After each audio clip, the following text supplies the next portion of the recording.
So now, after the explanation regarding the quantitative and qualitative method of the concerned topic, let me explain to you the limits and constraints to the ability to adapt.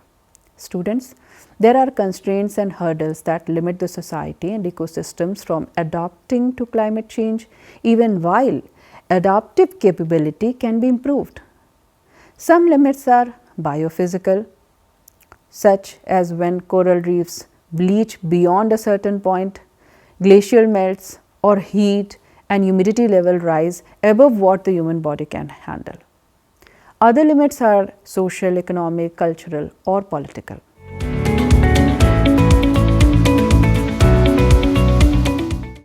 So, students, now let me take you to the climate resilient development, adaptability, and equity. The country which are excluded from socio-economic groups often face larger climate related problems than other because they are less able to adapt, have less stay in decisions, and have less access to adaptation funding and services. To make individuals more resilient to such adversities, investments need to be made in public goods such as water, infrastructure, early warning systems and health services, as well as social protection, livelihood, diversification, education, gender sensitive policies and inclusive governance processes. International climate finance mechanism, capacity building programs and technology transfer agreement under bodies like UNFCCC are to help with these kinds of activities, at least in theory. There are still issues concerning how well they work, how easy they are to use and how effective they are. The idea of climate resilient development that is mentioned in the recent IPCC report analyzes that climate action, sustainable development and poverty reduction must all move forward at the same time. Improving adaptive capability is a key part of this integrated agenda. For geography students, this involves looking at adaptive capacity not just as a technical feature, but also as a process that is different in different places and is politically disputed. The process shows larger pattern of power, inequality and environmental change.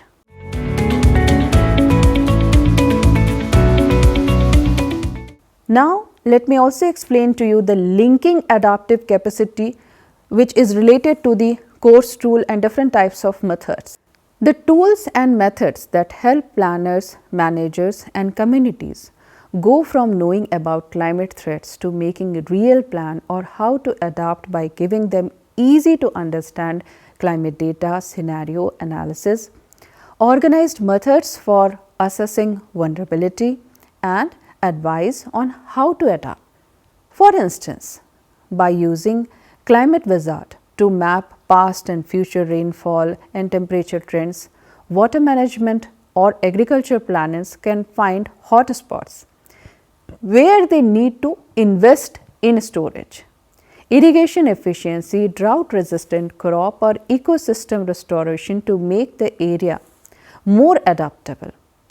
The Adaptation Wizard's 5-step process, which include getting started, assessing current and future vulnerability, identifying options and monitoring outcomes, also help organizations systematically build their own capacity to respond to climate change.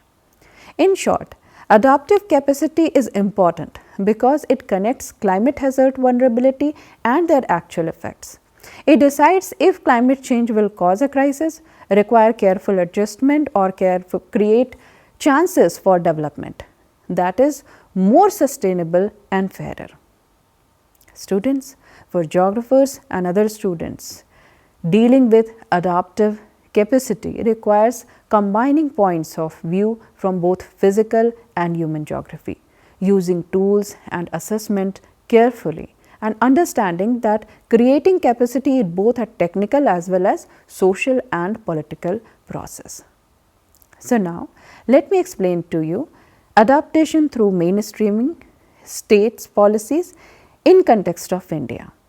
Students, Climate adaptation has been incorporated in the government policies and programs in Indian state in terms of agriculture, water management and disaster preparedness.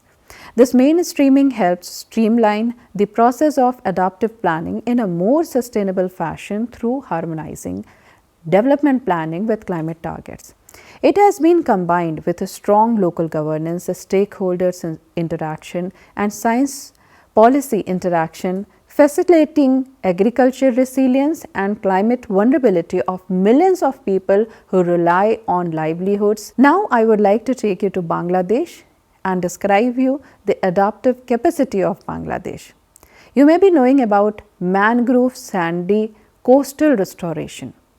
Students, mangrove reinstatement on the coast of Bangladesh offers a natural shield against tsunami, storm scare and erosion. Controlling the human security, mangroves not only improve the security of the coastal communities by mitigating the effect, but also the fisheries production and stabilization of the shoreline. Their thick root system entraps sediments and minimizes erosion along the coastline and enhances deposition along the coastline, biodiversity and livelihood to the fishing population. Now, I would like to cite example from Africa, and I will cite Rwanda, where solar powered is used as an adaptive capacity. The project in Rwanda is solar powered Kisoks.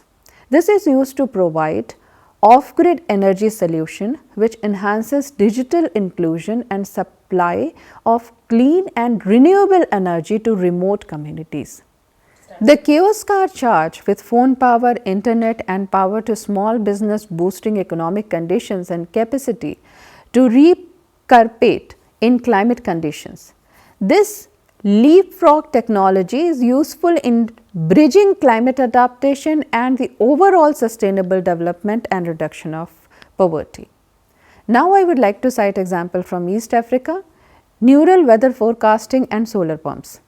The Agriculture Society in the East Africa are enjoying AI powered weather predicting system and solar powered water pumps. The AI system give customized real time weather data that are important in making planting and irrigation decisions to enable farmers to better control climate variability. Solar pumps use renewable energy to extract water, which will lower dependence on unreliable rainfall and enhance agricultural activities and water security in drought affected areas. Now let me take you to the global examples: urban greening, roof cooling and coral restoration. Students, in the world, restoration of coral reef is based on the planting of heat tolerant species in coral in order to fight occurrences of bleaching caused by increased ocean temperature. Such works maintain fisheries, tourism and coastal protection benefits. Planting of trees in urban areas, development of green corridor and expansion of parklands in cities across the world decreases heat islands, improve air quality and increases urban resiliency to extreme heat and floods. Roof cooling measures, just like green roofs, include reflective surfaces and plant covering that reduces the temperature and consumption of energy in building. All these tactics offer several benefits of resilience, which are better human health, ecosystem service and climate mitigation co-benefits.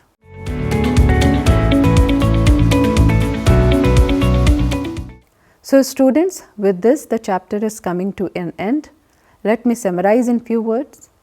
The stepwise expansion explains the importance of adaptive capacity, which is facilitated and realized through novel context specific interventions in translating into direct climate resiliency outcomes within a variety of geographies and industries. The green roof approach in Basel represents a ray of coherent nature-oriented adaptation closely intertwined with mitigation and urban policy. The green roof approach in Basel represents a ray of coherent nature-oriented adaptation closely intertwined with mitigation and urban policies, which shows how urban areas can be in front line in promoting climate resilience and general betterment. All these above steps are highly recommended in this area of climate change.